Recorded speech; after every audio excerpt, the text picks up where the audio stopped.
આજરોજ ખાસ કરીને હું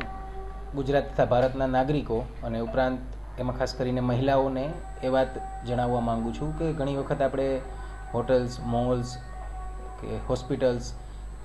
કે કોઈ પણ જગ્યાએ કપડાની ખરીદી કરવા ગયેલા હોઈએ છીએ તો એ સમયે આપણે ચેન્જ રૂમમાં કપડાં બદલતા હોઈએ છીએ કે અન્ય આપણા પ્રાઇવેટ મોમેન્ટ્સ એવા હોય છે જે પબ્લિક પ્લેસીસ પર સીસીટીવી કેમેરા લગાવેલા હોય છે જે સામાન્ય રીતે નાગરિકોની સુરક્ષા માટે હોય છે, પરંતુ અમુક વખત આ પ્રકારના મોમેન્ટ્સ એમાં કેપ્ચર થઈ જાય અને તે વાયરલ બની જાય તો સોશિયલ મીડિયાના યુગમાં એ જે તે વ્યક્તિ અને ખાસ કરીને મહિલાઓની પ્રતિષ્ઠા માટે એક મોટો ખતરો ઊભો કરતું હોય છે. તો આવી સ્થિતિમાં મહિલાઓએ ખાસ કરીને શું ધ્યાન રાખવું જોઈએ તો કે સૌથી પહેલાં તો કોઈ પણ જગ્યાએ આપણે ચેન્જ રૂમમાં જઈએ છીએ કે મોલ્સમાં ક્યાંય પણ છીએ કે વોશરૂમ કે કોઈ યુઝ કરીએ છીએ તો એ જગ્યાએ એક વખત ખરાઈ કરી લેવી કે કોઈ અસામાજિક તત્વો દ્વારા હિડન કેમેરા લગાવવામાં આવેલા છે કે નહીં, કે જેના લીધે આપણી ગરિમા પર પ્રહાર થઈ શકે છે. તો એ એક ખાસ કાળજી રાખવી કે સચેત રહી અને આ પ્રકારની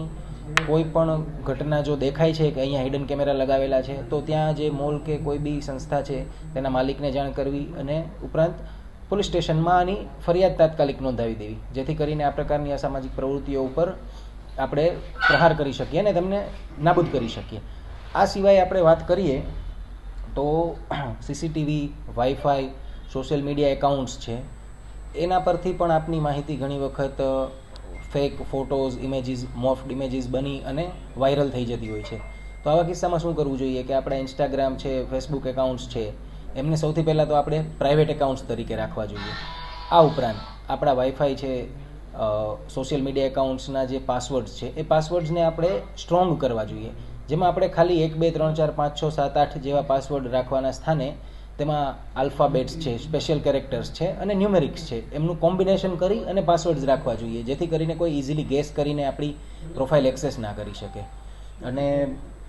આ સિવાય 2 ફેક્ટર ઓથેન્ટિકેશન આવે છે જે સોશિયલ મીડિયા એકાઉન્ટ્સમાં લોગિન માટે વપરાય છે, તો તેમાં પાસવર્ડ નાખવાની સાથે ઓટીપી નાખવાનું પણ આવે છે પ્રોવિઝન. તો એનો મહત્તમ ઉપયોગ કરવો જોઈએ જેથી કરીને કોઈ વ્યક્તિ આપણા પ્રોફાઇલનો ઇલીગલ કે એક્સેસ ના મેળવી શકે અને તેનો દુરુપયોગ ના કરી શકે. જે સીસીટીવી કેમેરા રાખવામાં આવે છે એ જે તે સમયે મેડિકલ આર્કિટેક્ચરના માધ્યમથી નિર્માણ થતું હોય છે અને એના સ્ટાન્ડર્ડ્સના આધારે રાખવામાં આવે છે. અને હાલ આ મુદ્દામાં જે પાયલ મેટર્નિટી હોમનો જે કેસ છે એ તપાસ અંતર્ગત છે, તો તે તપાસ અમદાવાદ સાયબર ક્રાઇમ અંતર્ગત ચાલી રહેલી છે. તો આ તપાસ બાબતે જે પણ મુદ્દાઓ બહાર આવશે એના પર ડિટેલમાં મીડિયાને જાણ કરવામાં આવશે. પાયલ મેટર્નિટી હોસ્પિટલમાં હાલ હ્યુમન રિસોર્સિસના માધ્યમથી અને ટેકનિકલ ઇન્ટેલિજન્સના માધ્યમથી તપાસ ચાલી રહી છે અને જે પણ શકમંદ આઈપી કે કાંઈ પણ શકમંદની માહિતી મળે છે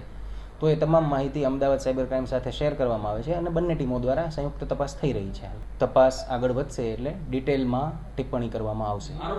આ આરોગ્ય વિભાગનો જ સંપૂર્ણ મુદ્દો છે, આથી એના પર ડિટેલમાં જવાબ આરોગ્ય વિભાગ દ્વારા જ આપવામાં આવશે. પોલીસ સ્ટેશનમાં કાયદાકીય રીતે જ્યારે પણ કોઈ પણ ફરિયાદી દ્વારા ફરિયાદ નોંધાવવામાં આવશે તો એના પર પૂરેપૂરી કાર્યવાહી કાયદેસર કરવામાં આવશે. હોસ્પિટલ તંત્રએ એક અરજી આપેલી છે કે એમના સીસીટીવી કેમેરાનો જે એક્સેસ છે એ કઈ રીતે બહાર ગયો છે એ નથી ખ્યાલ, તો એના પર અત્યારે તપાસ થઈ રહી છે. આ મુદ્દો હાલ તપાસાધીન છે અને એના પર જો વધારે માહિતી મળશે તો આપ લોકોને અવશ્ય આ માહિતી આપવામાં આવશે. ના હાલ અમદાવાદ સાયબર ક્રાઇમ ટીમ દ્વારા ડીવીઆર એનવીઆર કબજે કરી અને લાગતા વળગતાના નિવેદનો નોંધવામાં આવેલ છે અને આગળની માહિતી આપને જો તપાસલક્ષી જોઈતી હોય તો એ અમદાવાદ સાયબર ક્રાઇમ આપને પ્રોવાઈડ કરી શકે છે. અમદાવાદ સાયબર ક્રાઇમ આની મુખ્ય તપાસ કરતા એજન્સી છે. ફરિયાદ અમદાવાદ સાયબર ક્રાઇમમાં નોંધાયેલી છે, જેથી કરીને એની તમામ માહિતી આપ અમદાવાદ સાયબર ક્રાઇમ સેલ પાસેથી મેળવી શકો છો.